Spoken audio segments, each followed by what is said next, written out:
ചടങ്ങിൻ്റെ അടുത്ത പരിപാടി എന്ന് പറയുന്നത് ഇവിടെ പ്രഭാഷണത്തിന് ഒരു പന്ത്രണ്ടാണ് വിഷയം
Hello.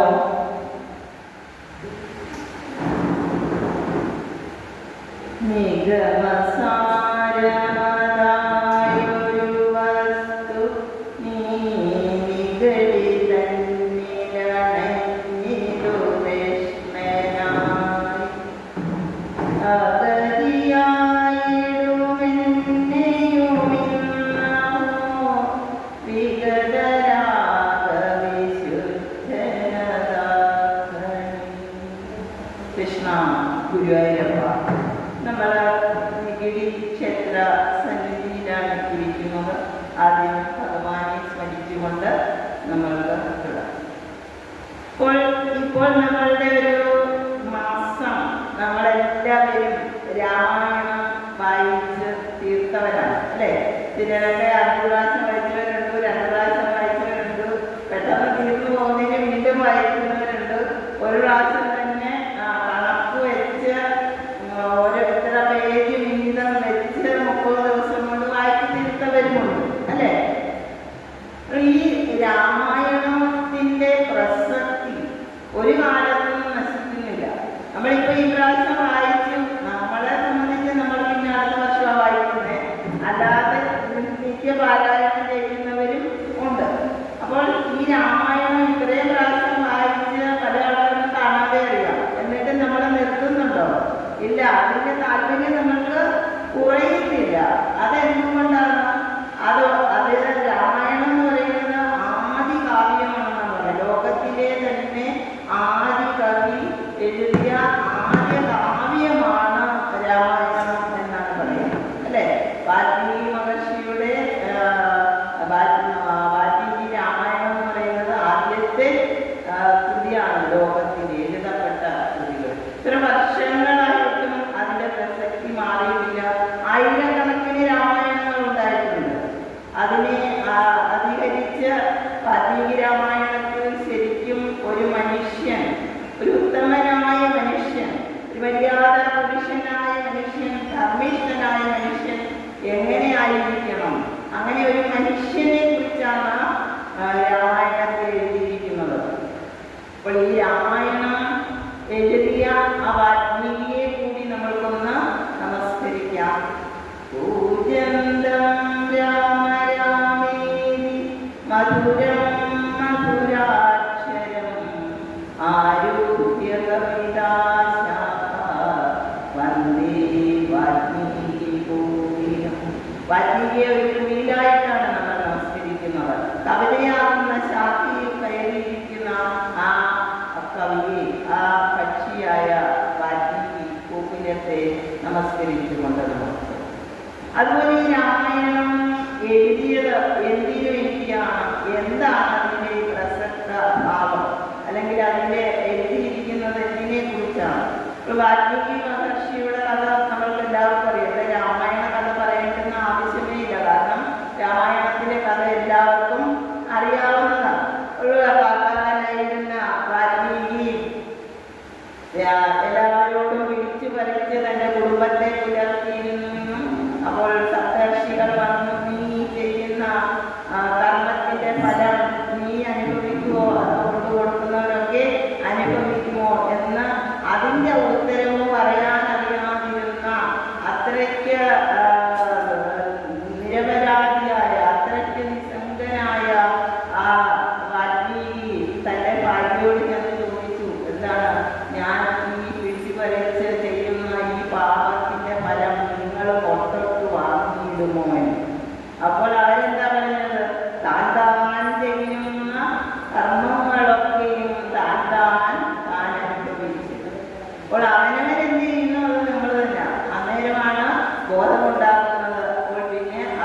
രണ്ട് മരങ്ങളുടെ നടുക്ക് പിടിച്ചിരുത്തി രാമ രാമ എന്ന് പറയാൻ അറിയുകയില്ല. അപ്പോൾ മാ രാ, അത് മാ, ഇത് രാ, അങ്ങനെ രണ്ട് മരങ്ങളുടെയും ഇടയ്ക്കിരുത്തി പറഞ്ഞ് പിന്നീട് അത് രാമ രാമ എന്ന് ആയി എന്നാണ് അവിടെ വാൽമീകി മഹർഷി. ഈ മഹർഷി പിന്നീട് അതിൽ നിന്ന് വാൽമീകത്തിൽ നിന്ന് ഉടലെടുത്തത് കൊണ്ടാണ്, അതായത് അവിടെ ഇരുന്ന് തപസ് ചെയ്തു സപ്തർഷികൾ തിരിച്ചു വരുന്നത് വരെ അപ്പോൾ ചുടൽ കുറ്റു പിടിച്ച് മൂടിയിരുന്നു ശരീരം. അങ്ങനെ ആ ചുടൽ കുറ്റു മാറ്റിയിട്ടാണ് അവർ കണ്ടത്. അങ്ങനെ വാൽമീകി മഹർഷി അവിടെ നിന്ന് വന്നതുകൊണ്ട് ആ രത്നാകരൻ എന്ന കാട്ടാളൻ ആരായി മാറി?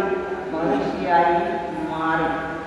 അതിനുശേഷമാണ് മാനിഷാദ പ്രവേശാന്തം അഗമാ ശാശ്വതീ സമാം യത്രൗജമിതുനാദേക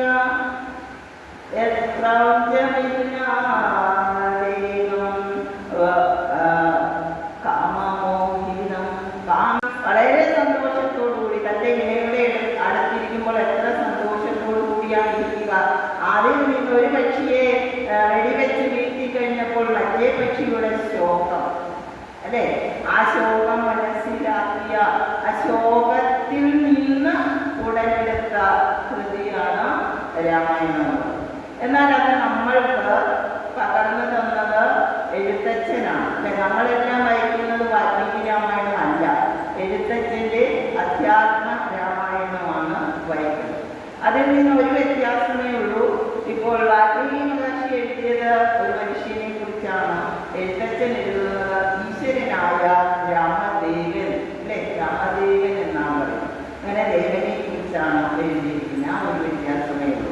ഇപ്പോൾ വാൽമീകി മഹർഷിക്ക് ഉത്തമനായ ഒരു പുരുഷനെ കുറിച്ച് കാവ്യം എഴുതണമെന്ന് തോന്നിയപ്പോൾ അങ്ങനെ ഒരു മനുഷ്യൻ എവിടെയുണ്ട്, അങ്ങനെ ഒരു മനുഷ്യൻ എവിടെയുണ്ടെന്ന് കണ്ടുപിടിക്കണമെങ്കിൽ ഈ ലോകം മൊത്തം സഞ്ചരിക്കുന്ന ഒരാളുണ്ട്.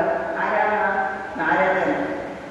എപ്പോഴും തൻ്റെ വീണയുമേന്തി ലോകം മുഴുവൻ സഞ്ചരിച്ചു കൊണ്ടിരിക്കുന്ന ആ നാരദ മഹർഷിയോട് ചോദിച്ചു, എനിക്ക് ഉത്തമനായ നരനെ കുറിച്ച് പറഞ്ഞു തന്നാൽ. പൂർണ്ണസ്മിൻ സാമ്പ്രതം ലോകേ ഗുണവാൻ പ്രഭു രാമനയിൽ ജനശ്രുതിയുള്ളവനും വിശാഖത്തിൽ ജനിച്ചവനുമായ രാമനെ സംശ്രയിച്ചാലും. അങ്ങനെയാണ് രാമായണം, രാമായണം, രാമന്റെ വഴി, രാമന്റെ ചരിതം എന്നൊക്കെ പറയുന്നത്. അപ്പോൾ രാമായണം എന്ന് പറയുമ്പോൾ അത് സീതയുടെ ചരിതം എന്നും ഒരു അർത്ഥമുണ്ട്. രാമായ എന്ന് പറയുമ്പോൾ സീത എന്നും ഒരു അർത്ഥമുണ്ട്. അപ്പോൾ രാമന്റെ അല്ലെങ്കിൽ സീതയുടെ ചരിതമാണ് രാമായണം. ഇനി നമ്മൾക്ക് തുഞ്ചത്തെയും ആര്യപാദം കൂടി വന്നിരിക്കേണ്ടതായിട്ടുണ്ട്, അല്ലേ? സാനന്ദരൂപം സകല പ്രബോധം ആനന്ദദാനാമൃതപാരിജാതം മനുഷ്യപത്മേശ്വരവിസ്വരൂപം പ്രണൗമി തുഞ്ചത്തെരുമാര്യപാദം. അപ്പോൾ അങ്ങനെയുള്ള എഴുത്തച്ഛൻ്റെ പ്രത്യേകത എന്താണ്? ഭഗവാനെ കുറിച്ച് ഒരു വാക്ക് പറയേണ്ടുന്ന സ്ഥലത്ത് പിന്നെ ഒരു പ്രവാഹമാണ്, അല്ലെ? നദി ഒഴുകുന്നത് പോലെ സകലൻ സന്മയൻ സച്ചിദാനന്ദൻ സർവാധീശൻ, അങ്ങനെ പരന്മരൻ കുമാൻ, അല്ലെ? ഇങ്ങനെ ഭഗവാന്റെ വാക്കുകൾ കുറേ, ഇങ്ങനെ എവിടെ ഒരു വാക്ക് പ്രയോഗിക്കേണ്ടി വന്നാലും സകലമായ ഈശ്വരനെ കുറിച്ച് കുറേ പദങ്ങൾ ഇങ്ങനെ വരും. അത്രമാത്രം പരമഭക്തനായ ഭാഗവതരായ തുഞ്ചത്തെഴുത്തച്ഛനാണ് നമ്മൾക്ക് കിളിപ്പാട്ട് രൂപത്തിൽ രാമായണം എഴുതുന്നത്. ഇപ്പോൾ കിളിപ്പാട്ട് രൂപത്തിൽ എഴുതുമ്പോൾ ആദ്യം നമ്മൾക്ക് ഉമാമഹേശ്വര സംവാദമായിട്ടാണ്. അതായത് പരമശിവനോട് പാർവതി ഒരു സംശയം ചോദിക്കുന്നു, അല്ലെ? രാമനെ കുറിച്ച് അറിയണമെന്ന ആഗ്രഹം പ്രകടിപ്പിക്കുന്നു. അങ്ങനെ രാമനെ കുറിച്ചുള്ള കഥ ശിവൻ പാർവതിക്ക് പറഞ്ഞു കൊടുക്കുന്നതായിട്ടാണ് നമ്മൾ രാമായണം എഴുതപ്പെട്ടിരിക്കുന്നത്. ഇത് നമ്മളുടെ ഉപനിഷത്തുക്കളൊക്കെ തന്നെ എഴുതിയിരിക്കുന്നത്, രചിച്ചിരിക്കുന്നത് ഇങ്ങനെ ഒരു ചോദ്യത്തിൻ്റെ ഉത്തരമാണ്.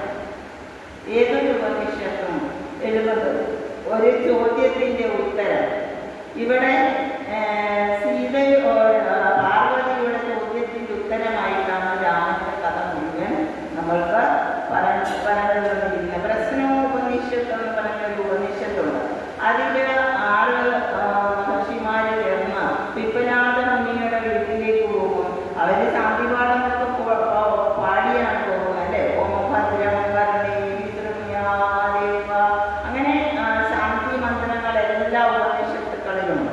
ആ ഉപനിഷത്തുക്കളിലെ ഓരോ ശാന്തി മന്ത്രങ്ങൾ പാടി അവിടെ ചെന്ന് മുനിയുടെ അടുത്ത് ചെന്നിട്ട് എന്താണ് ഞങ്ങൾക്കൊരു ചോദ്യമുണ്ട് എന്ന് പറയുമ്പോൾ മുനി എന്താണ് പറയുന്നത്? നിങ്ങളിവിടെ ശാന്തമായിട്ട് കുറച്ചു നാൾ താമസിക്കുക, എന്നിട്ട് 1 മാസം താമസിച്ച ശേഷം നിങ്ങളുടെ മനസ്സിൽ ഉദിക്കുന്ന ചോദ്യം ഞങ്ങളോട് ചോദിക്കുക. അപ്പോൾ ഉത്തരം നമ്മൾക്കൊക്കെ എങ്ങനെയാണ്? ചോദ്യം ചോദിച്ചാൽ അപ്പോൾ തന്നെ ഉത്തരം കിട്ടിയിരിക്കണം അല്ലേ? അങ്ങനെയല്ല, ശാന്തമായ മനസ്സിൽ നമ്മളുടെ ചിന്തയിൽ നമ്മൾക്ക് ചോദ്യം ഉണ്ടാകണം. ചിലപ്പോൾ ഇന്നൊരു ചോദ്യം ഉണ്ടായാൽ നമ്മൾ കുറച്ച് സമയം ചിന്തിച്ച് കഴിയുമ്പോൾ ആ ചോദ്യം നമുക്ക് ആ ചോദ്യത്തിൻ്റെ ഉത്തരം നമ്മൾക്ക് കിട്ടിക്കഴിഞ്ഞാൽ വേറൊരു ചോദ്യമായിരിക്കും ഉണ്ടാവുക. അങ്ങനെ ഇതുപോലെ ജനക മഹാരാജാവിൻ്റെ ഒരു ചോദ്യത്തിന് ഉത്തരമാണ് മാണ്ഡൂക്യം എന്ന ഉപനിഷത്ത്. ആകെ 12 മന്ത്രങ്ങളേ ഉള്ളൂ. അത് ജനക മഹാരാജാവിനുണ്ടായ ഒരു ചോദ്യമാണ്. ഞാൻ ആരാ എന്നൊരു ചോദ്യത്തിന് ഉത്തരമാണ് 12 മന്ത്രങ്ങളായിട്ട് ഒരു അറ്റം പോലെയാണ് മാണ്ഡൂക്യ ഉപനിഷത്ത് എന്ന് പറയുന്നത്. അപ്പോൾ ഇവിടെ ഒരു ഈശ്വര സങ്കല്പത്തിന് നമ്മൾ രാമായണം വായിക്കുന്നു. രാമായണം വായിച്ചാൽ അതിൻ്റെ മഹാത്മ്യം എന്താണ്? അതുകൊണ്ട് നമുക്ക് എന്താണ് ഉണ്ടാവുന്നത്? നമുക്ക് എന്തെങ്കിലും ഒരു ഫലം കിട്ടണ്ടേ? നമ്മൾ രാവിലെ തൊട്ട് വൈകോട്ട് സമ്പൂർണ്ണ വരെ വായിക്കുന്നുണ്ട് അല്ലേ? അപ്പോൾ എന്ത് കിട്ടും?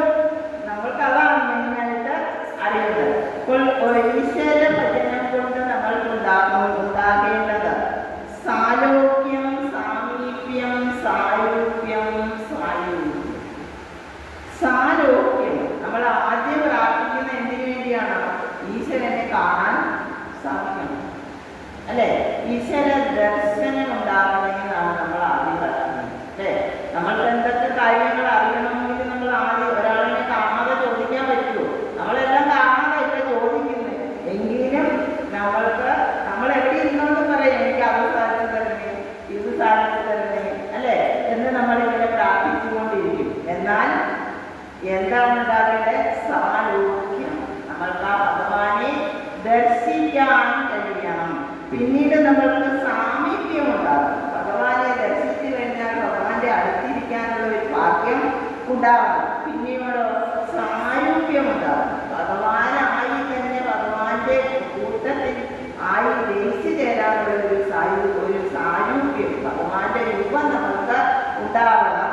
പിന്നീടോ സായുജ്യം ഉണ്ടാകും. സായുജ്യം എന്ന് പറഞ്ഞാൽ ഭഗവാൻ നമ്മുടെ ഉള്ളിലാവണം.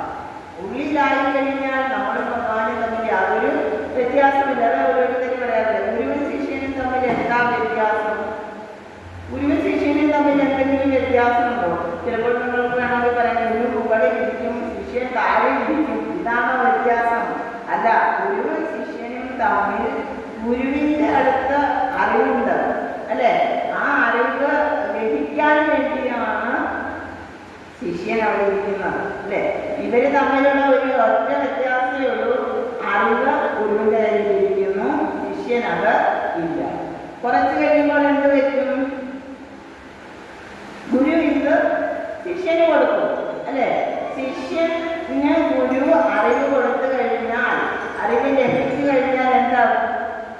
ഗുരുവും ശിഷ്യനും തമ്മിൽ പിന്നീട് വ്യത്യാസമില്ല, ഒന്നായി അല്ലേ എന്ന് പറയുന്നത് പോലെ നമ്മൾ ഈശ്വരൻ്റെ രൂപം പ്രാപിച്ചു കഴിഞ്ഞാൽ പിന്നെ നമ്മൾ ഈശ്വരന്മാരായി, നമ്മുടെ ഉള്ളിൽ ഈശ്വരൻ നിറഞ്ഞു നിൽക്കും. ആ അവസ്ഥയാണ് സായുജ്യം. പിന്നീട് നമ്മൾ രാമായണത്തിലേക്ക് കടന്നാൽ പുത്രന്മാരില്ലായിരുന്നു. ദശരഥ മഹാരാജാവ് പുത്രകാമേഷ്ടി നടത്തി 4 പുത്രന്മാരുണ്ടായി. അതിൽ ആദ്യമായി അവതരിച്ചത് ആരാണ്? ഭഗവാൻ കൗസല്യയിൽ രാമനായി അവതരിച്ചു. ഈ രാമാവതാരത്തിന് മുൻപ് എന്തുണ്ടായിരുന്നു? രാമാവതാരം എന്തുകൊണ്ടുണ്ടായിരുന്നു? ഭൂമിയിൽ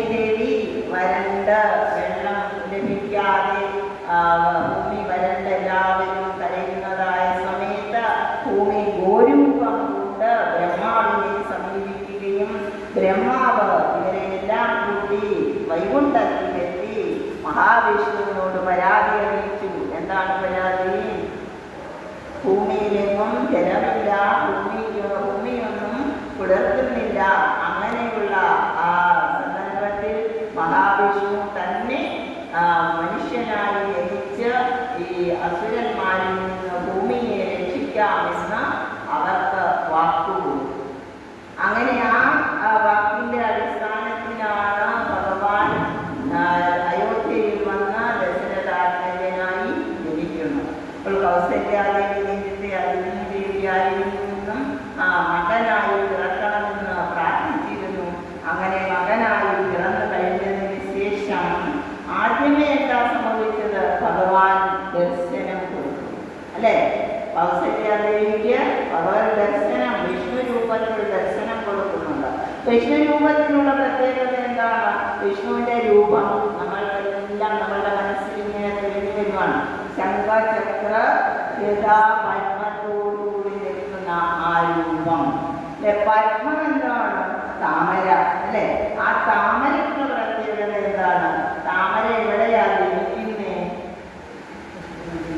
ചെടിയിലാണ്, അല്ലേ? താഴെ ചെടിക്കുണ്ടിൽ ജനിക്കുന്ന ആ താമര ഉയർന്നുയർന്ന പുഷ്പമായി ഇന്ന് ഏറ്റവും മഹത്തായ സത്വഗുണത്തിൻ്റെ പ്രതീകമായ മഹാവിഷ്ണുവിൻ്റെ കയ്യിലിരിക്കും. എത്രമാത്രം ഉയർച്ച ഉണ്ടായെന്ന് നോക്കിക്കേ. അപ്പോൾ നമ്മളുടെ എല്ലാ മനസ്സിലും എന്താണ്? ദുഷ്ചിന്തകളും ദുർവാസനകളും എല്ലാം നിറഞ്ഞ ഒരു ചളിക്കുണ്ടിലാണ് നമ്മുടെ മനസ്സ് ഇരിക്കുന്നത്. ആ മനസ്സിനെ അവിടെ നിന്ന് നമ്മൾ ഉയർത്തി ഭഗവത് കൈകളിലെത്തുന്ന താമര പോലെ ഭാരമില്ലാതായി ആക്കി തീർക്കണം. നമുക്കിപ്പോൾ ഭയങ്കര ഭാരമാണ്, അല്ലേ? ഈ മനസ്സിനെ ചുമക്കുന്നത് തന്നെ ഭാരമാണ്. കാരണം അത്രമാത്രം ദുർവാസനകളും ദുശ്ചിന്തകളും എല്ലാം നിറഞ്ഞ് നിൽക്കുന്ന നമ്മളുടെ ആ മനസ്സിനെ പതുക്കെ നമ്മൾക്ക് അവിടെ നിന്ന് ഉയർത്തി, അതാണ് നമ്മൾ ആത്മീയത കൊണ്ട് നേടേണ്ടത്. ആണ് പത്മം. പിന്നീട് എത്തുന്ന ഗദ. ഗദ എങ്ങനെയുള്ളതാണ്? ഗദ എന്തിൻ്റെ പ്രതീകമാണ്? മനോബലം. മനോബലം നമ്മൾ കുറച്ച് പ്രായമായ ആൾക്കാർക്കെല്ലാം വേണ്ട ഒരു കാര്യമാണ് മനോബലം. എന്നെ അവർ നോക്കും ഇവർ നോക്കും എന്നൊക്കെ പ്രതീക്ഷിച്ചിരുന്നാൽ അത് വെറും പ്രതീക്ഷ മാത്രമാണ്. പിന്നെ പ്രതീക്ഷയിൽ നമ്മൾ എന്ത് ചെയ്യേണ്ടതായിട്ടും ദുഃഖിക്കേണ്ടതായിട്ടും വരും. അതിന് നല്ലത് അവനവൻ്റെ ആത്മീയമായ ബലം ഉയർത്തി. എന്നിൽ തന്നെ ഈശ്വരനുണ്ട്, ആ ഈശ്വരനെ ഞാൻ ഉയർത്തി എനിക്ക് തന്നെ നമ്മളുടെ ആത്മീയത കൊണ്ട്, നമ്മൾ പുസ്തകങ്ങൾ വായിക്കുന്നത് കൊണ്ട്, ഗ്രന്ഥങ്ങൾ പഠിക്കുന്നത് കൊണ്ട്, പ്രഭാഷണങ്ങൾ കേൾക്കുന്നത് കൊണ്ട് നമ്മളിൽ ഉണ്ടാകേണ്ട ഗുണം നമ്മളുടെ മനോബലം എവിടെയാണ്? ഇവിടെ നമ്മൾ മരണത്തിൽ കിടക്കുമ്പോഴും ആരെങ്കിലും കൂട്ടുണ്ടോ? കൂടിയല്ല വിളക്കുന്ന നേരത്ത്, കൂടിയല്ല മരിക്കുന്ന നേരത്ത്. ഇവിടെ ഒന്നും ആരും വരാറില്ല, ഉണ്ടോ? ഇല്ല. നമ്മൾ സ്വയം നമ്മൾ ശക്തി ആർജിക്കണം. എന്ത് ശക്തിയാണ്? ആനബലമല്ല, പിന്നോ മനോബലം. അതുണ്ടാകാൻ വേണ്ടിയാണ് നമ്മൾ രാമായണം അതുപോലുള്ള കൃതികളൊക്കെ പഠിക്കുന്നു. ഇനി പിന്നീട് ശംഖ്. അടുത്ത കയ്യിൽ ഇരിക്കുന്നത് ശംഖ്. ആ മഹാശംഖ്, ആ ശംഖിൻ്റെ ശബ്ദം മുഴങ്ങിയാൽ പക്ഷി മൃഗാദികളെല്ലാം മൂത്രമൊഴിക്കുന്നതാണ്. അത്രയ്ക്ക് ഭയങ്കരമായ ധ്വനിയാണ്, ശബ്ദമാണ് ആ മഹാവിഷ്ണുവിൻ്റെ കയ്യിലിരിക്കുന്ന മഹാശംഖി. അത് കൃഷ്ണാവതാരത്തിൽ കൃഷ്ണൻ ഉപയോഗിക്കുന്നുണ്ട്, അല്ലേ? ഭാരത യുദ്ധത്തിൽ ഉപയോഗിക്കുന്നുണ്ട്. എന്നാൽ കൃഷ്ണന്റെ കയ്യിലിരിക്കുന്ന ശംഖിന് വേറെ കഥയാണ്. അതായത് കൃഷ്ണനും ബലരാമനും കൂടി സാന്ദീപനി മഹർഷിയുടെ ആശ്രമത്തിൽ ഗുരുകുല വിദ്യാഭ്യാസം കഴിഞ്ഞതായ സമയത്ത് മുനി ഒരു ഗുരുദക്ഷിണ കൊടുക്കണം ഗുരുവിന്. അപ്പോൾ ആ ഗുരുദക്ഷിണ എന്തു വേണമെന്ന് ചോദിച്ചപ്പോൾ സാന്ദീപനി മഹർഷി പറഞ്ഞത് എന്താണ്? എനിക്ക് എൻ്റെ ഒരു മകൻ നഷ്ടപ്പെട്ടു, അതിനെ വീണ്ടെടുത്ത് തരണം. അതിനെ വീണ്ടെടുത്ത് തരാൻ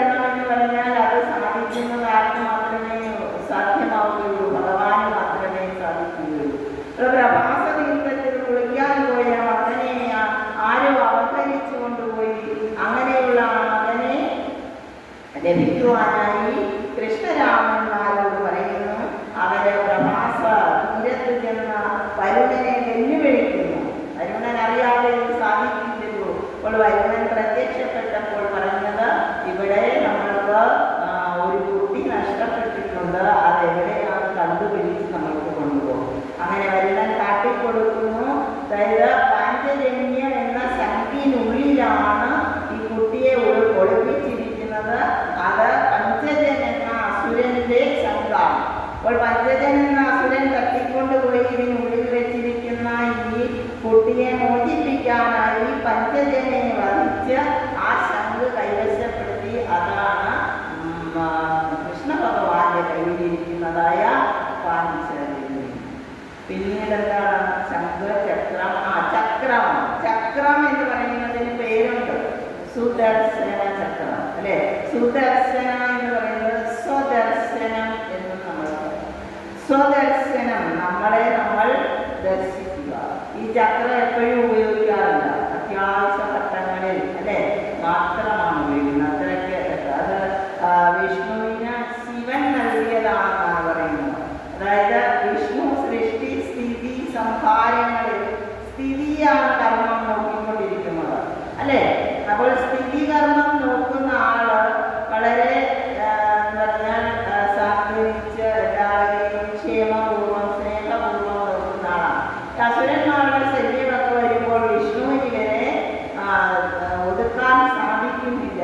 അങ്ങനെ അതിനായിട്ട് വിഷ്ണു ശിവനെ തപസ് ചെയ്ത് നേടിയെടുത്തതാണ്, ശിവൻ കൊടുത്തതാണ് സുദർശന ചക്രം. അപ്പോൾ അതാ ആ രൂപത്തെയാണ് ഇപ്പോൾ ആർക്ക് കാണാൻ സാധിച്ചത്? കൗസല്യാദേവിക്ക് കാണാൻ സാധിച്ചത്. പിന്നീട് മക്കൾ 4 പേരും വളരുന്നു. അവര് ഇവിടേക്ക് പോകുന്നു. വിശ്വാമിത്ര മഹർഷി അവരെ കൂട്ടിക്കൊണ്ടുപോകുന്നു. ആ കഥയെല്ലാം നിങ്ങൾക്കറിയണം. അങ്ങനെ പോകുന്ന വഴിക്ക് താടകയെ അനുഗ്രഹിക്കുന്നു, അവരിലേക്ക് മോക്ഷം കൊടുക്കുന്നു. പിന്നീട് ത്രയമകവിഞ്ഞ് കാണാനായി പുറപ്പെടുന്നു. അപ്പോൾ അവിടെ വരെ നമ്മൾക്ക് രാമ ഭഗവാനെ നിർത്തിയിട്ട് ഇനി നമ്മൾക്ക് സീതയിലേക്ക്. സീതയെ കുറിച്ച് നമ്മൾക്കറിയാം, ജനക മഹാരാജാവിൻ്റെ പുത്രിയാണ്. പുത്രി എന്ന് പറയുന്നെങ്കിലും അദ്ദേഹത്തിൻ്റെ മകളല്ല, അദ്ദേഹത്തിന് സീരത്താൽ, സീത എന്ന പേരിടുന്നത് കൊണ്ടാണ്, സീരത്താൽ ലഭിച്ചത് കൊണ്ടാണ് സീത എന്ന പേര് വന്നത് എന്നാണ് നമ്മൾ പറയുന്നത്. അപ്പോൾ ഈ ജനക മഹാരാജാവ് ഒരു സാത്വികനായിരുന്നു. വെറും ജനക മഹാരാജാവ് എന്ന് പറയുന്നത് ഒരു രാജാവ് മാത്രമല്ല, ഒരു മഹർഷി കൂടി ആയിരുന്നു ജനക മഹാരാജാവ്. ആ ജനക മഹാരാജാവിന് ആത്മീയ ചിന്തകൾ കൂടുതലുള്ളത് കൊണ്ട് ജനക മഹാരാജാവിന് കുട്ടികൾ ഉണ്ടായിരുന്നില്ല. സുനയന എന്ന ഭാര്യയുമായി 2 പേരും വ്രതവും തപസ്സും ധ്യാനങ്ങളും ഒക്കെയായി അങ്ങനെ കഴിഞ്ഞു കൂടിക്കൊണ്ടിരിക്കവെയാണ് ഈ ജനക മഹാരാജാവിന് സീതാദേവിയെ ലഭിക്കും. ഇപ്പോൾ സീത എന്ന് പറയുന്നത് പല രാമായണങ്ങളിലും ഒരു അത്ഭുത കഥാപാത്രമാണ്. കാരണം നമ്മൾക്കിത് അജ്ഞാനമാണ്. സീത എങ്ങനെ ഉണ്ടായി, ചാരി എങ്ങനെ വന്നു, അല്ലെ? അത് നമ്മൾക്ക് ഒന്ന് നോക്കാം. മയന്റെ പുത്രിയായ മണ്ഡോദരിയെ വിവാഹം കഴിക്കുന്നതായ സമയത്ത് രാവണനാണ് മണ്ഡോദരിയെ വിവാഹം കഴിക്കുന്നത്. ആ വിവാഹ സമയത്ത് മയൻ രാവണനോട് പറയുന്നുണ്ട്, ജാത ജന്മ ദോഷമുള്ളവളാണ് മണ്ഡോദരി. അവളുടെ ആദ്യ സന്താനം കുലദ്രോഹിയായിരിക്കും. അതുകൊണ്ട് ഈ ആദ്യ സന്താനത്തെ നീ നശിപ്പിക്കണം എന്ന് രാവണനോട് പറഞ്ഞാണ് മണ്ഡോദരിയെ വിവാഹം ചെയ്ത് കൊടുത്തത്. ആദ്യമുണ്ടായ സന്താനത്തെ ഇങ്ങനെ ഒരു വെട്ടിയിലാക്കി ഒഴുക്കി വിട്ടു എന്നും അത് ഇവിടെ മിഥിലാപുരിയിൽ നദീതീരത്ത് എത്തിച്ചേർന്നു എന്നും അങ്ങനെ അത് കിട്ടി, അത് കുറച്ച് മത്സ്യത്തൊഴിലാളികൾക്ക് കിട്ടിയെന്ന് കണ്ടപ്പോൾ അതൊരു പേടകമാണ്, മഹാരാജാവിൻ്റെതാണ്, അതുകൊണ്ട് രാജാവിന് കൊടുത്തു. അത് തുറന്നു നോക്കിയപ്പോൾ ആ കുട്ടിയെ ലഭിച്ചു എന്ന ഒരു കഥയുണ്ട്. അത് ഈ ഭാഗവതത്തിലൊക്കെ പറയുന്ന കഥയാണ്. ഇനിയും ആനന്ദരാമായണം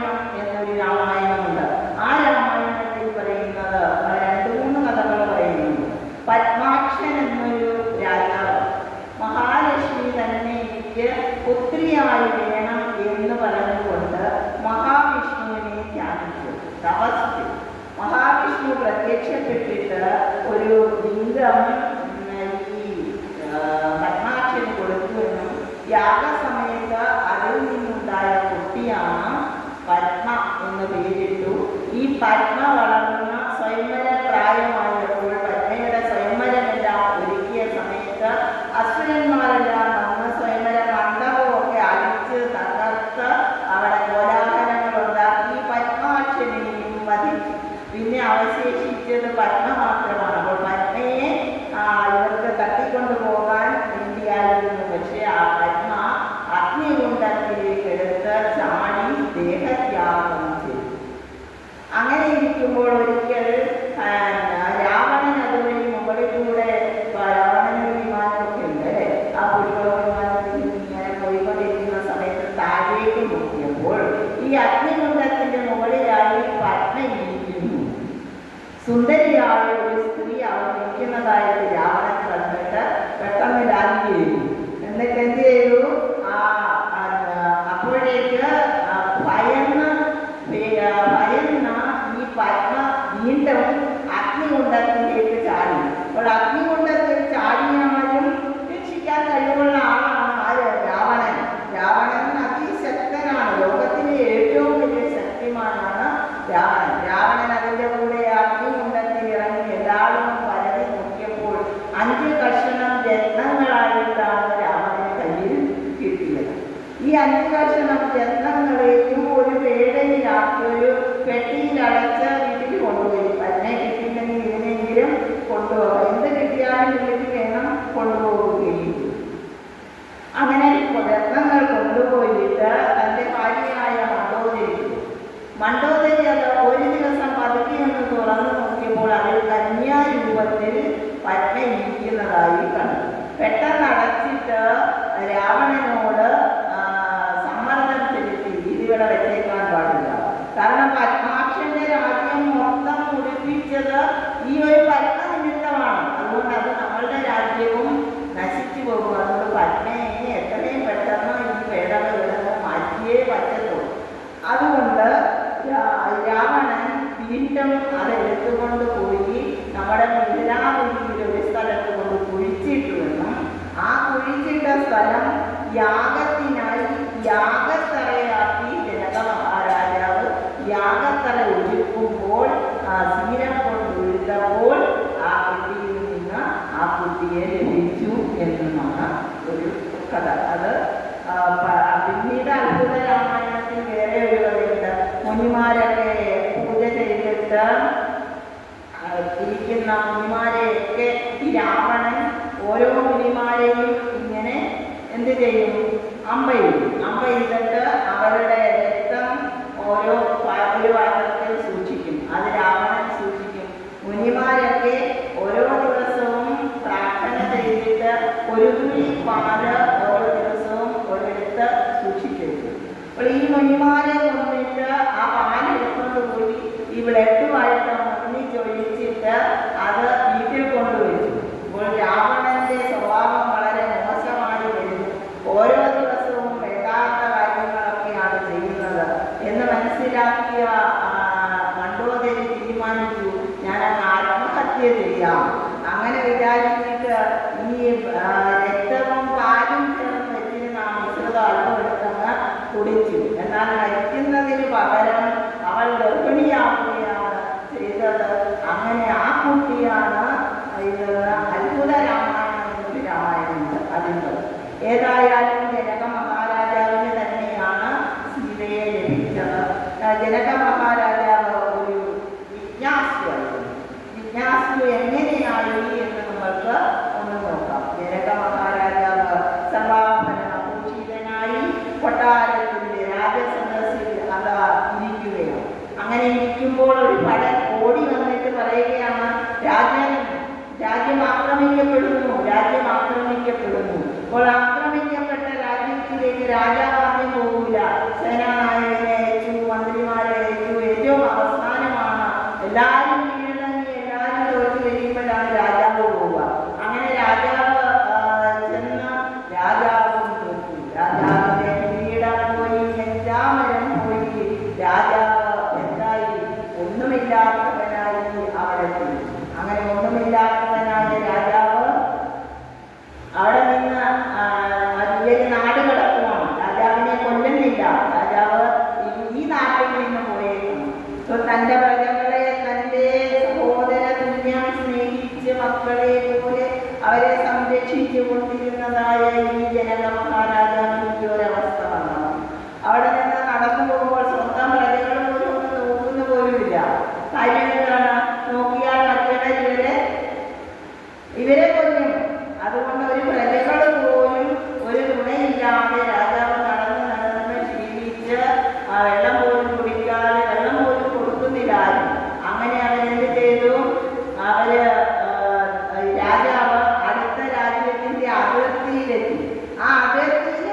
എല്ലാവർക്കും ഭക്ഷണം കൊടുത്തു കഴിഞ്ഞ് അവസാനം അത് ലഭിച്ചപ്പോൾ ആ തൻ്റെ ഊഴമായപ്പോൾ ചെന്ന് കൈ നീട്ടിയപ്പോൾ അവിടെ ഒന്നും അവശേഷിക്കുന്നില്ല. അവിടെ നിന്ന് കണ്ട ഒരു മുട്ട എടുത്ത് ഈ രാജാവിൻ്റെ കയ്യിലേക്ക് വെച്ചു കൊടുത്തു. വേറെ ഒന്നുമില്ല. അപ്പോൾ ഇതിങ്ങനെ വിളിച്ചുകൊണ്ട് അവിടെ ഇരുന്നു. അത് കഴിക്കാം, ഇന്ന് നടന്ന് ക്ഷീണിച്ചതല്ലേ, ഇവിടെ ഇരുന്ന് കഴിക്കാമെന്ന് വിചാരിച്ച് കൈക്കുമ്പിൾ അങ്ങനെ വെച്ചിട്ട് താഴേക്ക് ഇരുന്നത് ഒരു പക്ഷി പറന്നു വന്ന ആ മുട്ടയും എടുത്തു കൊണ്ടുപോയി. പെട്ടെന്ന് രാജാവ് ഉണർന്നു. ഇത് രാജാവ് കണ്ട ഒരു സ്വപ്നമായിരുന്നു. പള്ളി മെത്തയില് റാണിയോട് ചോദിക്കുകയാണ്, അത് സത്യമോ ഇത് സത്യമോ? അപ്പോൾ അന്ന് മുഴുവൻ രാജാവ് ഒരു ചോദ്യമാണ്, ആ ജനകനാണോ സത്യം, അതോ ഈ സർവാഭരണഭൂഷിതനായി കസേരയിലിരിക്കുന്ന ആ ജനക മഹാരാജാവാണോ സത്യം? അപ്പോൾ അതിന് ഉത്തരം കിട്ടിയേ രാജാവിന് അല്ലേ. അത് സത്യമോ ഇത് സത്യമോ? ഇങ്ങനെ എല്ലാവരോടും ചോദിച്ചിട്ട് ആർക്കും ഒന്നും മനസ്സിലാകുന്നില്ല. എന്താ ബാക്കി പറയാതെ എങ്ങനെ മനസ്സിലാകും അതാണോ സത്യം ഇതാണ്? അപ്പോൾ ഈ രാജാവ് തൻ്റെ അഷ്ടാവക്രമണിയാണ് ഗുരുവിനെ വരുത്തിയപ്പോൾ ഒരു ദിവ്യദൃഷ്ടി കൊണ്ട് മനസ്സിലാക്കിയതാണെന്ന്.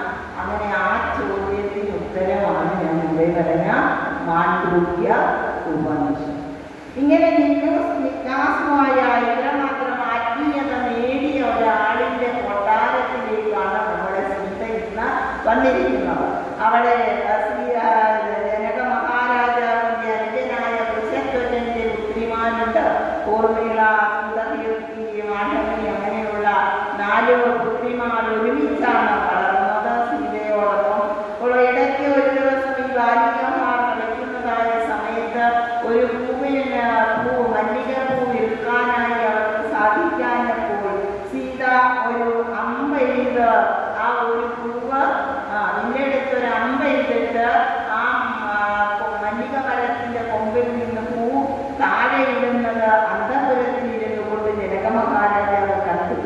അപ്പോൾ അങ്ങനെയാണ് സീതാ സ്വയംവരം ഈ ത്രയംബകം ഒഴിക്കുന്നവർക്ക് മാത്രമേ കൊടുക്കുകയുള്ളൂ എന്ന ജനക മഹാരാജാവ് തീരുമാനിച്ചത്.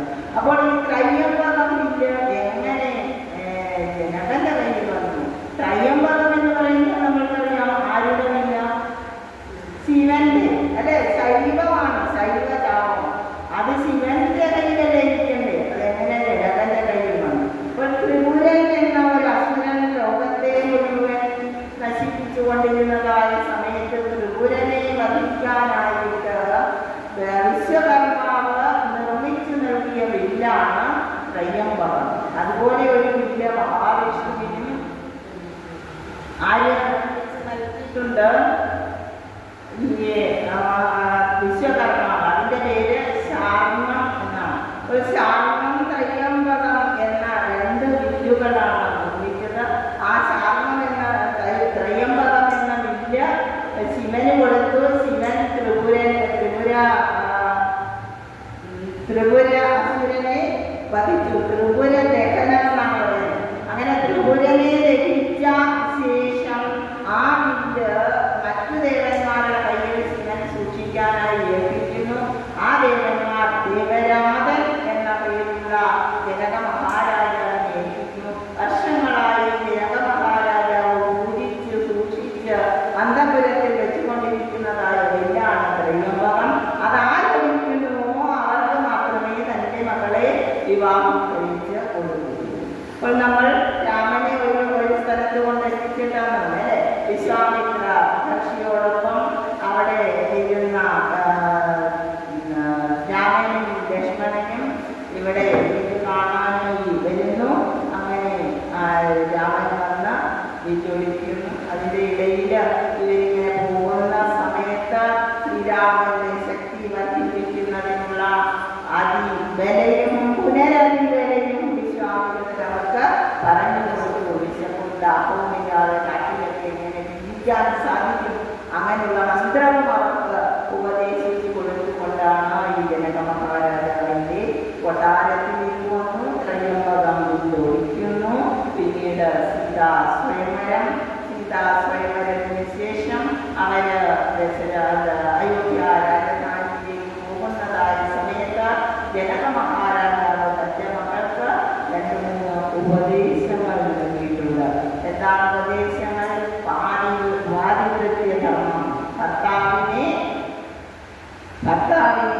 ഭർത്താവിനുള്ള ധർമ്മം ഒരു പത്നി എന്തൊക്കെയാണ് ചെയ്യേണ്ടത് അതെല്ലാം അനുഷ്ഠിക്കണം.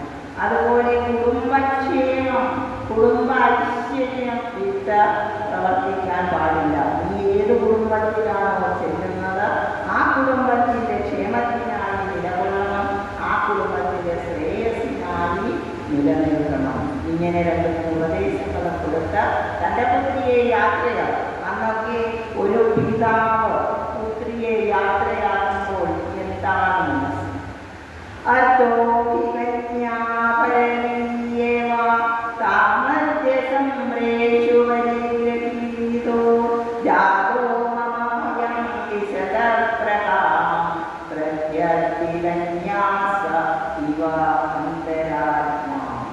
കണ്ണു മഹർഷി തൻ്റെ മകളായ ശകുന്തലയെ ദുഷ്യന്തൻ്റെ അടുത്തേക്ക് പറഞ്ഞു വിടുന്നതായ സമയത്ത് ഒരു ഇതുവരെ നമ്മൾ ജലം കാണുന്നത് വരെ അനുഗമിക്കണമെന്നാണ്. അങ്ങനെ ജലം കാണുന്നതിന് വരെ അനുഗമിച്ച ശേഷം പിന്നീട് എന്ത് ചെയ്യും? അന്ന് ഇന്നത്തെ കൂട്ടല ബൈക്കിനും ഒന്നുമല്ല കയറി പോകുന്നത്. അത് കുറേ സമയമെടുക്കും അങ്ങ് കൊട്ടാരത്തിലെത്താൻ. അപ്പോൾ ഈ അഭിനാവ് കണ്ണിൽ നിന്നും അറിയുന്നത് വരെ ആ യാത്ര നോക്കി നിൽക്കും തൻ്റെ മകൾ. അങ്ങനെ നോക്കി നിൽക്കുന്നതിന് ശേഷം മഹർഷിയുടെ മനസ്സിൽ തോന്നിയ വാക്കുകളാണ് ഞാൻ ഇപ്പോൾ പറഞ്ഞത്. അത്തോഹി കന്യ. കന്യ എന്ന അർത്ഥം സ്വത്ത്, പരവീയവ, അന്യന്റെ സ്വത്താണ്, അത് നമ്മളുടേതല്ല. അഭിജ്ഞോ ജാതോമായം ആരാണോ വിവാഹം കഴിച്ചത് അവനാണ് അതിൻ്റെ ഉടമസ്ഥൻ. ആ ഉടമസ്ഥന് കൊടുക്കുമ്പോൾ നമ്മൾ പ്രത്യർത്ഥി തിരിച്ചേൽപ്പിച്ചതുപോലെ. ഇപ്പോൾ നമ്മളുടെ കയ്യിൽ ഭഗവാൻ കൊടുത്തു. ഇത് ശരിക്കും സീതയെ ഭഗവാൻ തന്നെ കൊടുത്തതാണ്, അല്ലേ? കയ്യിലേൽപ്പിച്ച് നോക്കാൻ കൊടുത്തതാണ്. അങ്ങനെ സംരക്ഷിച്ചു കൊണ്ടുവന്ന ആ വസ്തു ഇപ്പോൾ നമ്മളുടെ കയ്യിൽ ആരെങ്കിലും ഒരു സാധനം, ഞാനിപ്പോൾ നിങ്ങളുടെ കയ്യിൽ ഒരാളുടെ കുളം വന്നിട്ട് പറയാം, ഞാൻ അവിടെ വരെ പോയിട്ട് വരാം, നോക്കിക്കോണേ എന്ന് പറഞ്ഞാൽ നിങ്ങൾ എന്ത് ചെയ്യും? നിങ്ങളുടെ സാധനങ്ങൾ പോയി നോക്കിയില്ലെങ്കിലും ആ സാധനം നോക്കും, അല്ലേ? അതാണ് നമ്മളുടെ കയ്യിൽ ഏൽപ്പിച്ച കുഞ്ഞിനെ അത്ര വൃത്തിയോടെ, അത്ര സ്നേഹത്തോടെ നമ്മൾ സംരക്ഷിച്ചിട്ട് അത് വേണ്ട ആളിൻ്റെ കയ്യിൽ ഏൽപ്പിച്ചു കഴിയുമ്പോൾ മനസ്സിനുള്ളിൽ എന്തൊരു സമാധാനം. കന്യയെന്നത് പരസ്യമാണ്, അതങ്ങിന്നു വേണ്ടവേനു വിട്ടയക്കയാൽ ഏറ്റ വസ്തു തിരികെ കൊടുത്തപ്പോൾ ഏറ്റവും അങ്ങനെ എൻ്റെ മനസ്സ് എത്രമാത്രം തെളിഞ്ഞ ഒരു മനസ്സ്, ശൂന്യമായി, അല്ലേ? എൻ്റെ ജോലി കഴിഞ്ഞു എന്ന്. ഇന്നത്തെ അച്ഛന്മാരാണെങ്കിൽ, അല്ലേ, ഇന്ന് മക്കളാണെന്നുള്ള ഒരു പരിഗണന പോലും ഇല്ലാതെ എന്തെല്ലാം കുറ്റകൃത്യങ്ങളിൽ വരെ ഏർപ്പെടുന്നു, അല്ലേ?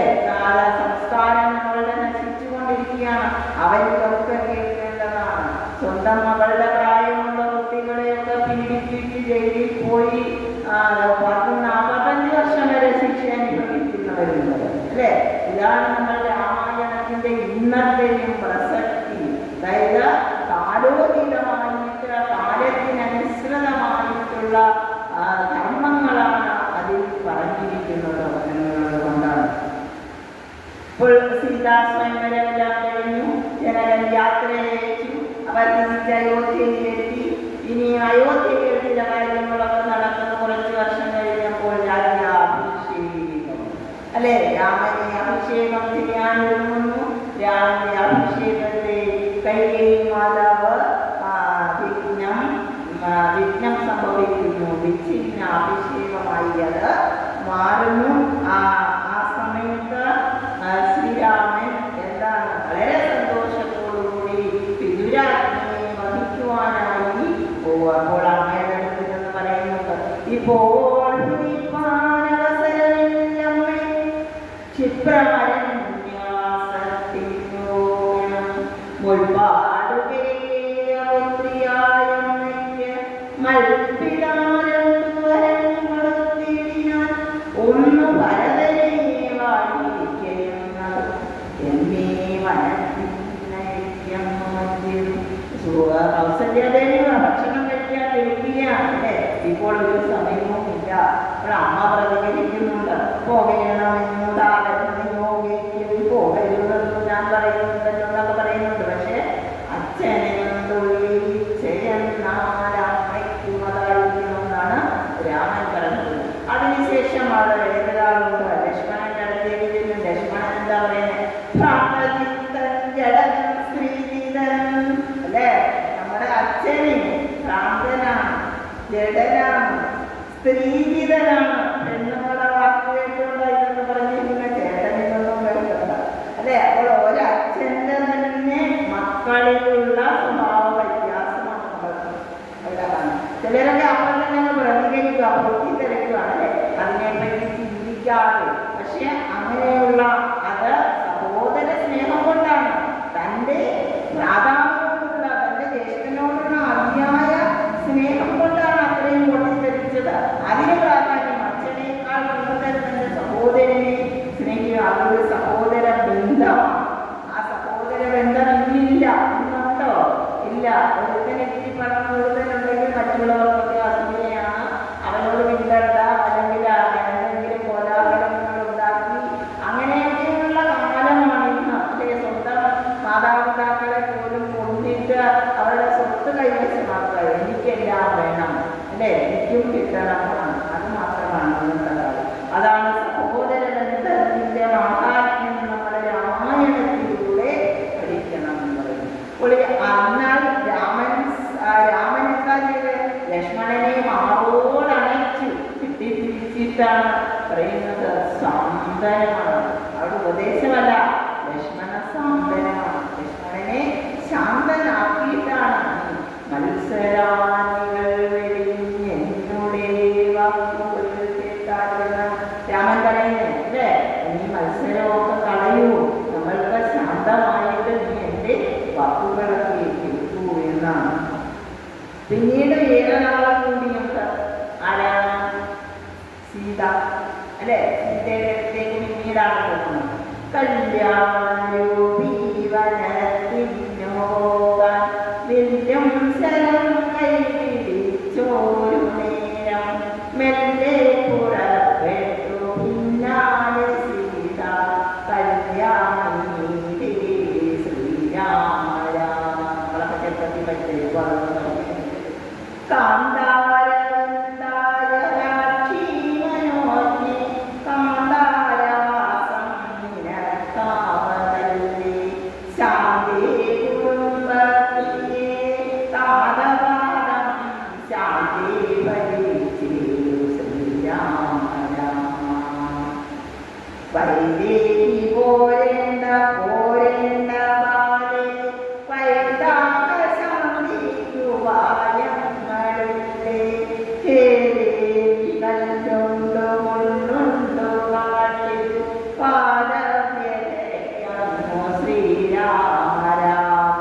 അപ്പോൾ ഇതെല്ലാം കേട്ടിട്ട് സീത എന്താ പറയുന്നത്? ഇത് പറയുന്ന വ്യാകരണങ്ങളുണ്ട്, അതുകൊണ്ട് നമുക്ക് നിന്നെ പിടിച്ച് തിന്നു, നിന്നെ സംരക്ഷിക്കാൻ എനിക്ക് പറ്റത്തില്ല. പോകുന്ന സമയത്ത് ഇന്നത്തെ പെണ്ണുങ്ങളായിരുന്നു എന്ന് പറഞ്ഞു. പിന്നെ ഇത്രയും വലിയ കൊട്ടാരമൊക്കെ പറഞ്ഞിട്ട് വനത്തിലൊക്കെ പോകാൻ മനുഷ്യനാണ്. അച്ഛനല്ല കണ്ട മകനാണ് അല്ലേ. കാണിപ്പോൾ ശ്രീരാമനാണ്. അതുകൊണ്ട് നിങ്ങൾ വേണമെങ്കിൽ പോയിട്ട് വാ, ഇവിടെ പോകാതിരിക്കാമെന്ന് അല്ലേ. അങ്ങനെയല്ല, പത്നീധർമ്മം പരികടലാ ധർമ്മമാണ് ഇതവിടെ അനുഷ്ഠിക്കുന്നത് എന്ന് പറഞ്ഞിട്ട്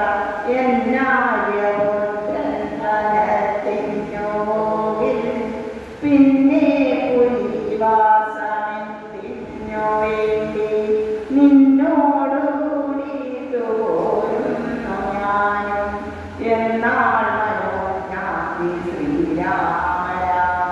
അപ്പോൾ കൈയെടുത്ത് പോകാൻ തയ്യാറായി നിൽക്കുന്ന ശ്രീരാമന്റെ പിന്നാലെ സീതയും ലക്ഷ്മണനും 3 പേരും ഒരുമിച്ച് യാത്രയാകുന്നു. ഓരോ സ്ഥലത്തൊക്കെ പോയി അങ്ങനെ കുറേ ആൾക്കാരെയൊക്കെ കണ്ടുമുട്ടി. മഹർഷിമാരുടെയൊക്കെ ആതിഥ്യങ്ങളൊക്കെ സ്വീകരിച്ച് അസുരന്മാരെയൊക്കെ വലിച്ച് ശാന്തി വരുത്തി യാത്രകളൊക്കെ നടത്താൻ എല്ലാം ഒരുക്കി കൊടുത്തുകൊണ്ട് സീത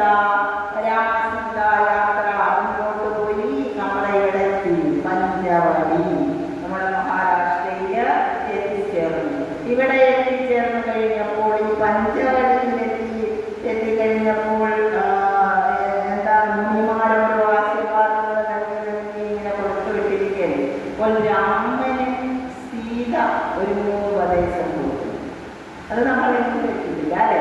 രാമനോട് സീത 2-3 ഉപദേശം കൊടുക്കും. ഒന്ന്, സത്യം വെടിഞ്ഞ് ജീവിക്കാൻ പാടില്ല. അപ്പോൾ സത്യവ്രതനായ രാമനോട് അത് പറയേണ്ടുന്ന ആവശ്യമില്ല. എങ്കിലും സീതയുടേതായ ഒരു ഉപദേശം. രണ്ടാമത്തെ ഉപദേശം ഒരു ഭാര്യാധർമ്മം. പരസ്ത്രീ പ്രവേശം പാടില്ല. മറ്റുള്ളവന്റെ പരന്റെ ഭാര്യയെ ഭാര്യയാക്കാൻ പാടില്ല. ഇനി മൂന്നാമത്തെ ഉപദേശം കൊടുത്തത് ഭയന്നിട്ടാണ്. കാരണം ഇവിടെ നമ്മളിങ്ങനെ പോകുന്ന വഴിക്കെല്ലാം ഓരോ കുഞ്ഞിമാരുടെ മനുഷ്യന്മാരുടെ ആശ്രമങ്ങളിൽ കയറി അവരെയൊക്കെ രക്ഷിച്ചാണ് പോകുന്നത്. അങ്ങനെ പോകുന്ന സമയത്ത് ഈ കുഞ്ഞിമാരൊക്കെ ആശീർവാദം കൊടുക്കും. പിന്നെ അവരുടെ കയ്യിൽ എന്തൊക്കെ ആയുധങ്ങളുണ്ടോ അതെല്ലാം ആർക്ക് കൊടുക്കും? ശ്രീരാമൻ കൊടുക്കും. അങ്ങനെ കൊടുക്കുന്നതായ സമയത്ത് ഇതെല്ലാം കണ്ടിട്ട് സീത പറയുകയാണ്, ഇവര് തരുന്ന ഈ ആയുധങ്ങളൊക്കെ ഇതൊക്കെ ഇങ്ങനെ വെച്ചുകൊണ്ടിരുന്നിട്ട് രാമന്റെ സ്വഭാവം മാറിപ്പോകും. കാരണം ആയുധങ്ങൾ കണ്ടാൽ ചിലപ്പോൾ പ്രയോഗിക്കണമെന്ന് തോന്നിയാലോ. അതിനൊരു കഥയും പറഞ്ഞു കൊടുക്കുന്നുണ്ട്. ഒരു മഹർഷിക്ക് ഒരാള് ഒരു വാള് കൊണ്ട് സൂക്ഷിക്കാനായിട്ട്, ഞാൻ 1 മാസത്തേക്ക് തീർത്ഥാടനത്തിന് പോവുകയാണ്, പോയി വരുന്നവർ ഈ വാളൊന്ന് സൂക്ഷിക്കണം. അപ്പോൾ ഈ മഹർഷി ആ വാള് സൂക്ഷിക്കുമ്പോൾ മഹർഷി എവിടെ പോയാലും വാള് എടുത്തുകൊണ്ട് പോകും. ഞാൻ കുറേയുടെ വഴി പറഞ്ഞില്ല. അപ്പോൾ അത് സൂക്ഷിച്ച് വെക്കുകയാണ്. ഈ വാളിൽ കൊണ്ടാണ് ആശ്രമത്തിലെ ചെടികളുടെ ഇടയ്ക്കും വെള്ളങ്ങളുടെ ഇടയ്ക്കും എല്ലാം ഈ മഹർഷി പോകും. ഇങ്ങനെ കുറച്ച് ദിവസം പോയി കഴിഞ്ഞപ്പോൾ വാളുകൊണ്ട് പതുക്കെ പുല്ലൊന്ന് അരിഞ്ഞു നോക്കും. നല്ല മൂർച്ചയുണ്ട് അരിഞ്ഞു. പിന്നെ വലിയ ചെടിയൊന്ന് വെച്ചിരുന്നു. പിന്നീട് ഒരു വൃക്ഷമൊന്ന് വെച്ചിരുന്നു. അപ്പോൾ ഇത് എന്തായി? ആ മഹർഷിയുടെ സ്വഭാവം അവിടെ മാറില്ലേ. അതുകൊണ്ട് രാമ ഒരു കാര്യം ചെയ്യണം. ഈ മഹർഷിമാർ തരുന്ന ആയുധങ്ങളൊക്കെ ഉണ്ടല്ലോ, അതവിടെ ഇരിക്കട്ടെ. അത് നമ്മൾ അതിനെ അധികമൊന്നും സംരക്ഷിക്കേണ്ട. കാരണം ചിലപ്പോൾ സ്വഭാവത്തിൽ മാറ്റം വന്നേക്കാം എന്ന്. പിന്നീട് ഇവർ പഞ്ചവഴിയിൽ ഇരിക്കുന്നതായ സമയത്ത് വീണ്ടും കടൽക്കാലമില്ല. ഇനി 1 വർഷം കൂടെ കഴിയുമ്പോൾ ഇവരുടെ 14 വാസങ്ങളൊക്കെ തീരാറായി. ആ സമയത്തായപ്പോഴേക്കും അഗ്നിദേവനെ മറ്റു ദേവന്മാരെല്ലാം ചേർന്ന് അഗ്നിദേവനെ ഭൂമിയിലേക്ക് അയച്ചു. എന്തിനാണ്? മഹാവിഷ്ണു അവതരിച്ച് ഇവിടെ നിൽക്കുവാണ് അല്ലേ. കാര്യങ്ങൾ നടക്കുന്നുണ്ടോ?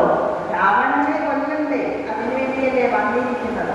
അതിന് അഗ്നിദേവനെ ഭൂമിയിലേക്ക് അയച്ചു.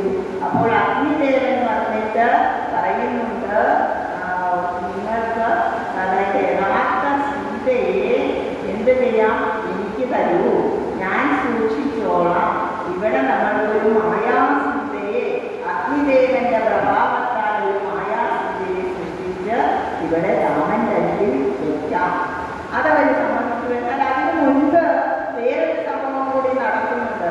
ശിവപാർവതിമാർ, പാർവതിയും ശിവനും ചേർന്ന് ഇവരെ ഒന്ന് പരീക്ഷിക്കാം. ഇവരിനി വേർപെട്ട് നിൽക്കാൻ പോകുമല്ലേ. അപ്പോൾ ഈ വേർപെട്ട് നിൽക്കാൻ പോകുന്ന സമയത്ത് രാമന് സീതയെ കണ്ടാൽ മനസ്സിലാകുമോ, സീതയ്ക്ക് രാമനെ കണ്ടാൽ മനസ്സിലാകുമോ എന്നൊരു പരീക്ഷണം നടത്താനായി ശിവപാർവതിമാർ തീരുമാനിച്ചിട്ട് ഗോദാവരി നദിയിലേക്ക് മഞ്ഞവഴിയിൽ താമസിക്കുന്ന സീത ഗോദാവരി നദിയിലേക്ക് വെള്ളമെടുക്കാൻ പോയതായ സമയത്ത് ആ ഗോദാവരി നദിയിലെ വെള്ളമെടുക്കുന്നതിൻ്റെ തൊട്ടടുത്തായി ശിവൻ രാമന്റെ രൂപത്തിൽ വന്ന് ജലത്തിൽ നിന്ന് കുളിക്കുകയാണ്. അപ്പോൾ രാമനായിട്ട് തന്നെ നിൽക്കുകയാണ്.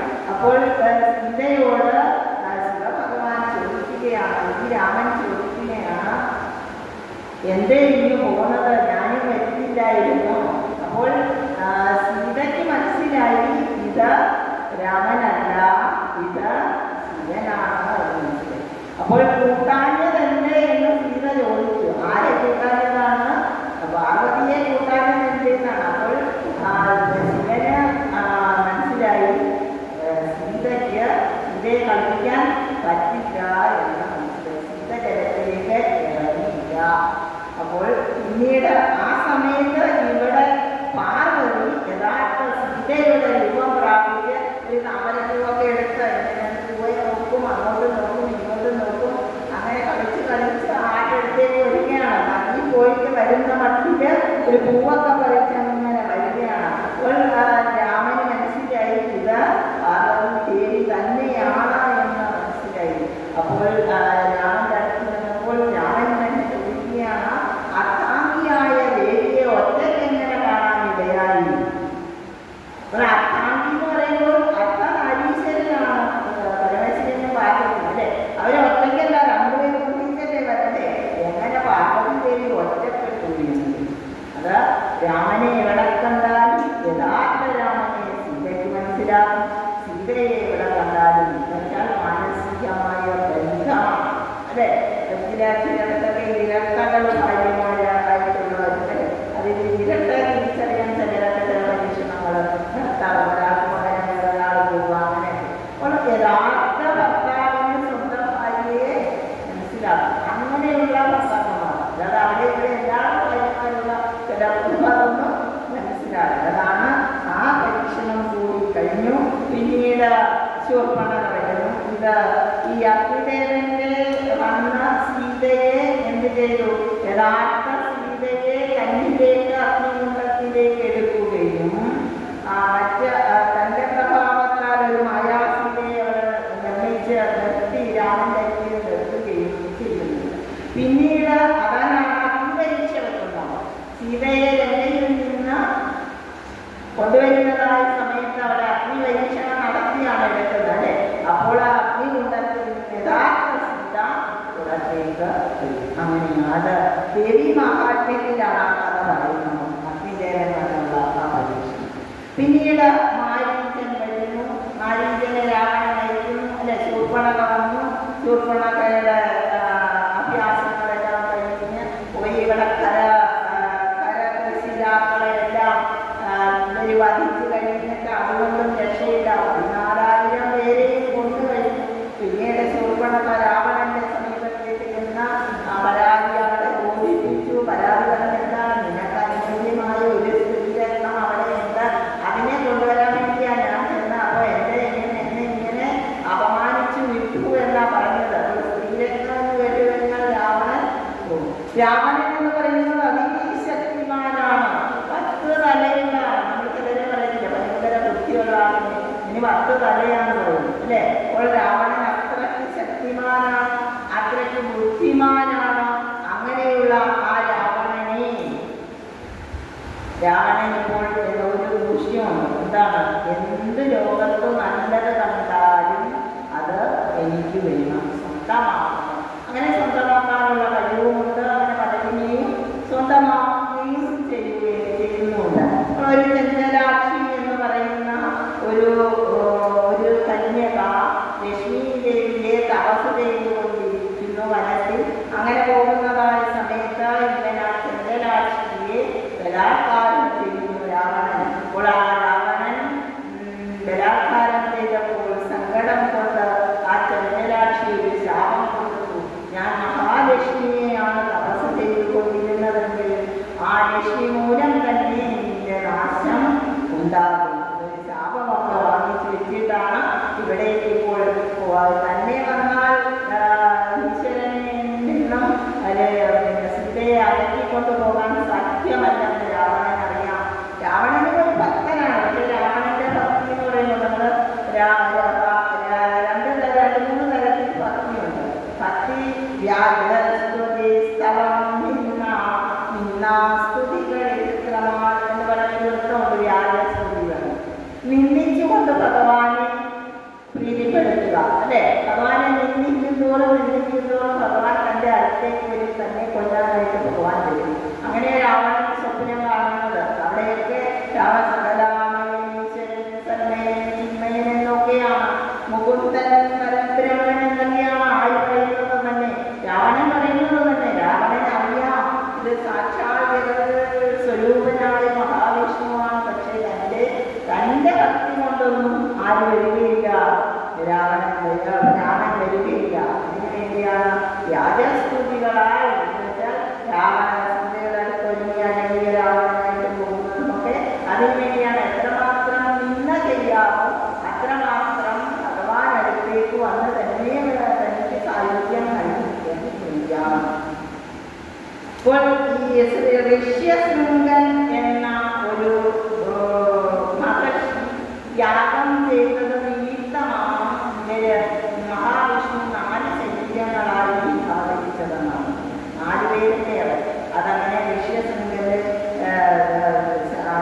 ഇതുകൊണ്ട് യാഗം കൊണ്ടാണ്. ഒരു മാലിന്യ ഒരു കഥയുണ്ട്. മാലിന്യ സ്വഭാവങ്ങൾ ഇവര് വിശ്വാമിത്രന്റെ കൂടെ ചെറുപ്പത്തിൽ പോകുന്ന സമയത്ത് തന്നെ ഇവരെ ആക്രമിക്കുന്നുണ്ട്. അപ്പോൾ സ്വഭാവിനെ കൊന്നു, മാലിന്യനെ കൊന്നില്ലാതെ മാലിന്യൻ വന്ന് ക്ഷമ ചോദിച്ചത് കൊണ്ട് മാലിന്യനെ വെറുതെ വിട്ടു. അന്ന് മുതൽ മാലിന്യൻ രാമഭക്തനാണ്. ഒരു രാമഭക്തനായ മാലിന്യന്റെ അടുത്ത് നിന്ന് വേറെ ആരും ചെന്നാൽ പറ്റത്തില്ല. ഇവരെ കൊണ്ട് തന്നെ ജയിക്കാൻ വേണ്ടിയിട്ട് മാലിന്യനെ കൊണ്ട് ഒന്നാനായി വേഷം കെട്ടിച്ച് സീതയുടെ അടുത്തേക്ക് വിടുകയാണ്.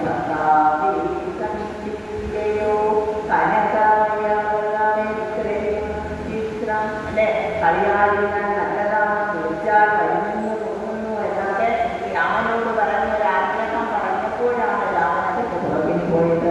അങ്ങനെ രാമനെ ദൂരെ ദൂരെ അകറ്റി മാൻ കളിച്ച് കളിച്ച് വളരെ അകലത്തിൽ കൊണ്ടുപോയിട്ട് അവിടെ വെച്ച് രാമൻ അമ്മയിൽ കൊണ്ടിരുന്നു. അവൻ ശബ്ദമുണ്ടാക്കി. രാമന്റെ ശബ്ദത്തിൽ അത് പറയുന്ന സീത ലക്ഷ്മണനെ അവിടെ കഴിക്കുന്നു. ലക്ഷ്മണൻ പോകുന്നതും അവിടെ രേഖയൊക്കെ വരച്ചിട്ടാണ്. ലക്ഷ്മണ രേഖ അത് കടക്കരുതെന്നാണ് പറയുന്നത്. അതുപോലും അനുസരിക്കാതെ ശരി അനുസരിക്കാതെ തന്നെ അത് അറിയുന്നില്ല. ഒരു ഭിക്ഷു വന്നപ്പോൾ അയാളെ സത്കരിക്കേണ്ടതായിട്ടില്ല. അങ്ങനെ പോയി സത്കരിക്കുന്നു. അവിടെ നിന്ന് രാവണൻ ഭിക്ഷുവേഷത്തിൽ വന്ന് തട്ടിക്കൊണ്ട് പോകുന്നു. ഈ ഒരു ശാപം, അതായത് രാമനിൽ നിന്ന് വേർപെട്ട് ജീവിക്കണം എന്നൊരു ശാപം സീതയ്ക്ക് ലഭിച്ചിട്ടുണ്ട്. സീത ബാലികയായിരുന്ന സമയത്ത് ജനകമഹാരാജാവിന്റെ ഉദ്യാനത്തിൽ പഠിച്ചുകൊണ്ടിരിക്കുമ്പോൾ 2 പക്ഷികൾ അവിടെ വന്നു. 2 തത്തകൾ. ആ തത്തകൾ വാൽമീകി ആശ്രമത്തിൽ, അതായത് ഇവരുടെ കഥകൾക്ക് മുമ്പ് തന്നെ വാൽമീകി രാമായണം എഴുതി പാടി പഠിപ്പിക്കുന്നുണ്ട്. ആ പാട്ട് കേട്ട് പഠിച്ച 2 തത്തകളാണ് ഇവിടെ വന്ന് രാമായണ കഥയൊക്കെ പാടി സീതയെ കേൾപ്പിക്കുന്നപ്പോൾ ഈ രാമായണ ഈ കഥ കേൾക്കുമ്പോൾ സീതയ്ക്ക് വലിയ ആകാംക്ഷ ഉണ്ടാകുന്നു. വീണ്ടും വീണ്ടും പറയിപ്പിക്കുന്നു തത്തയെ കൊണ്ട്. അപ്പോൾ തത്ത ഈ സീത ആരാണ്? ആ സീത തന്നെയാണ്, രാമന്റെ സീത തന്നെയാണ്. ഇവിടെ രാജമന്ത്രി ഇത്രമാത്രത്തിൽ രാമന്റെ കഥ കേൾക്കാൻ താല്പര്യമിതുകൊണ്ടാണ് തത്തകൾ വിചാരിച്ചിട്ട് തത്ത എന്ത് ചെയ്യുന്നു? അപ്പോൾ ഈ തത്തകളെ തിരിച്ചു വിടാൻ സീത ഒരുക്കമല്ല. അത്രയ്ക്ക് ഇഷ്ടപ്പെട്ടു അല്ലേ? എനിക്ക് കർത്താവാകാൻ പോകുന്ന ആളിന്റെ കഥകളല്ലേ. അപ്പോൾ അത് പറഞ്ഞ് കേട്ടുകൊണ്ടിരിക്കണം.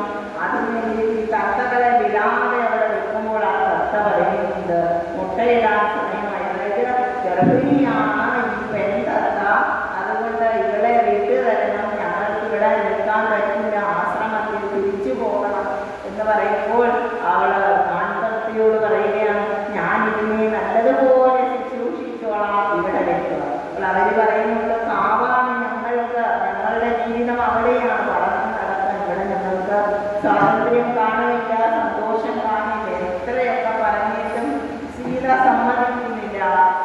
പെൺതത്ത തല തല്ലി കരഞ്ഞ് അവിടെ മരിച്ചു വീണു എന്നാണ് പറയുന്നത്. അപ്പോൾ അങ്ങനെ മരിച്ചു വീണപ്പോൾ ഒരു വിമാനത്തിൽ വന്ന തത്തയുടെ ആത്മാവിനെ കൊണ്ടുപോയി.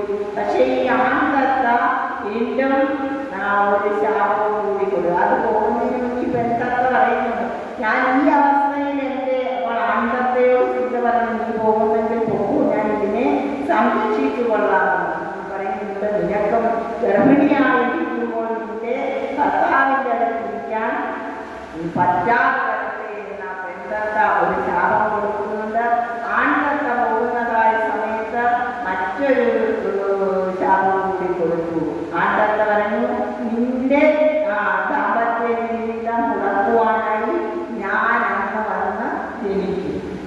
ഇപ്പോൾ ക്രോധനൻ എന്ന ഒരു അലക്കുകാരനായി വന്ന് ജനിച്ചത് ആ ആൺതത്തയാണ്. അങ്ങനെയും ഒരു ശാപം സീതയ്ക്ക് ലഭിച്ചിട്ടുണ്ട് എന്നൊരു കഥയാണ്. അപ്പോൾ അങ്ങനെ അത് കഴിഞ്ഞിട്ട് സകല ജഗതനാഥനാഥനും സന്മയും സാക്ഷാത്കുന്തനെയും കണ്ടു ഞാൻ എന്നൊക്കെ പറഞ്ഞ് രാവണൻ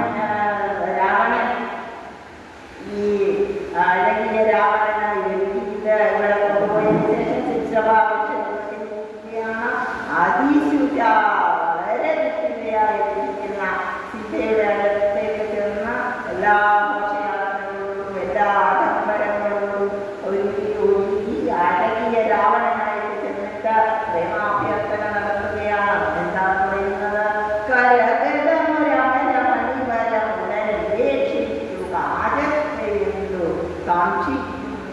എന്റെ കഴിവുകൾ നിൽക്കുന്നത് ഈ ഉള്ളം കൈയിലെ നെല്ലിക്ക എന്ന് പറയുന്നത് ഞാൻ ത്രൈലോക്യത്തിന് 3 ലോകങ്ങൾക്കും രാജാവാണ്. എന്റെ രാജ്യത്തില്ലാത്തതൊന്നുമില്ല. ഇവിടെ നിന്ന് സുന്ദരി വർഗം എന്ത് ചെയ്യും? നിന്നെ പരിചരിക്കും. നിനക്ക് യാതൊരു കുറവും വരുത്താതെ നീ ഇവിടെ കഴിയുക. കാലത്തിൽ കാക്കപ്പുഞ്ഞി, അതായത് രാമൻ ഇപ്പോൾ കാക്കപ്പുഞ്ഞാണ് അല്ലെ. കാട്ടിലൊക്കെ അലഞ്ഞു നടക്കുന്ന ഏതോ ഒരു അതിനുവേണ്ടി എന്തിനും കാത്തിരിക്കണം എന്ന് സീതയോട് പറയുന്നില്ല. അത് കഴിയുമ്പോൾ സീതയ്ക്ക് ഹനുമാൻ ദർശനം കാണും. ഹനുമാനോട് ചെവിയും പ്രവേശിച്ചു അതാരവിടെ എത്തിയിരിക്കുന്നു? ഹനുമാൻ അവിടേക്ക് ഗംഗാലക്ഷ്മി മരിച്ച സീതയുടെ അശോകവനിയിലെത്തി ശിക്ഷാവൃക്ഷത്തിന്റെ ശാഖകളിൽ പിടിച്ചുകൊണ്ട് മാനവനൊന്നും ചെയ്യുന്നില്ല. ഇനി വരുമെന്ന് യാതൊരു പ്രതീക്ഷയും സീതയ്ക്കില്ല. അങ്ങനെയുള്ള ഒരു അവസരത്തിൽ ആ ശിക്ഷാവൃക്ഷത്തിന്റെ ശാഖയിൽ പിടിച്ചുകൊണ്ട് കരഞ്ഞിരിക്കുന്നതായ സീതയ്ക്കാണ് ആര് വന്നത്? ഹനുമാൻ വന്നത്. ഹനുമാൻ വന്നിട്ട് സഹേന്ദ്രനോട് രാവണൻ വന്നുപോയി അല്ലേ. അവന് സ്ഥിതി തോന്നും സൂര്യ വംശരാജാവായ രാവണന് ഇത്രയും പേടി ഉണ്ടായിട്ടില്ല. നീ തട്ടിക്കൊണ്ടുവന്നത്, അല്ലെങ്കിൽ നിനക്ക് നേരെ കൊണ്ടുവരാനായിരുന്നല്ലോ. അപ്പോൾ നീ തട്ടിക്കൊണ്ടുവന്നത് അവൻ്റെ അത്രയും ഭയം ഉണ്ടായിട്ടാണ്. അതൊരു മാനസയിൽ വിചാരിക്കുന്നത് പോലെ രാമനൊരു മനുഷ്യനല്ല. അതിൻ്റെ അവസാനം നടത്തിയിരിക്കുന്നു എന്ന് പറയുന്നത് എങ്ങനെയാണ്? ഒരു പുഴുക്കോഴി ഇടയിലൊരു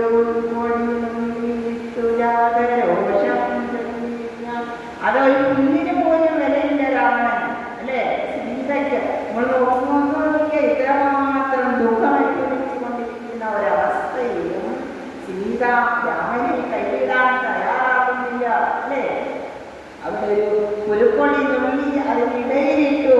ആ പുല്ലിന് തുല്യമായിട്ട് രാമന് ചാക്കളും കൊക്കളും പട്ടിക്ക് വരെ തുല്യമായിട്ടുള്ള നിന്നെ ഞാൻ സ്വീകരിക്കില്ല. എൻ്റെ ഭർത്താവ് ഒരു മണ്ണിൻ്റെ അന്ത്യമില്ലേ, ഈ ആഗ്രഹവും കടന്ന് വരും എന്ന് രാവണനോട് അഴകിയ രാവണനോട് സീത പറയുന്നു.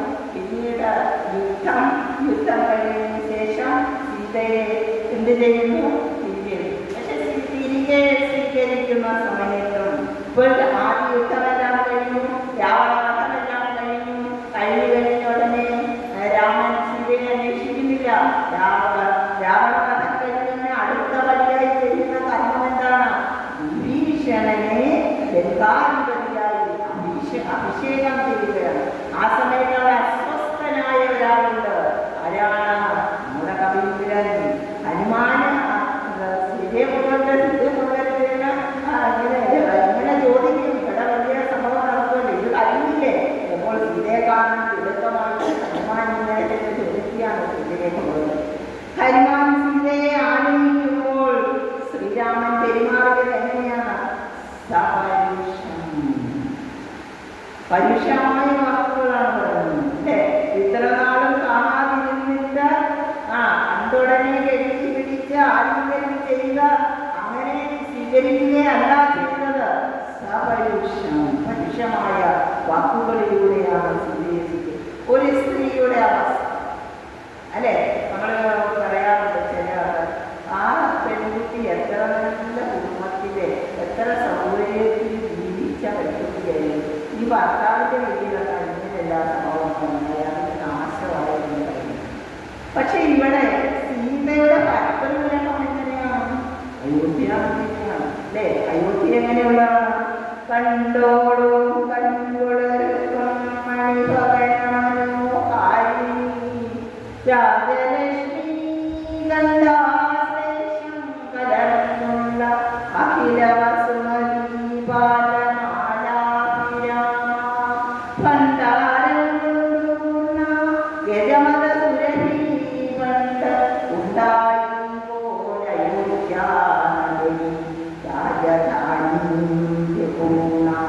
യഹോവംശരാജാക്കന്മാരുടെ രാജധാനി കണ്ടോളൂ കണ്ടോളൂ, കണ്ണിന് അത്ര മനോഹാരിത ഉള്ളതായ അനുഭവങ്ങളെ കൊണ്ട് നിറഞ്ഞ ആ അയോധ്യ നഗരിയില് എങ്ങനെ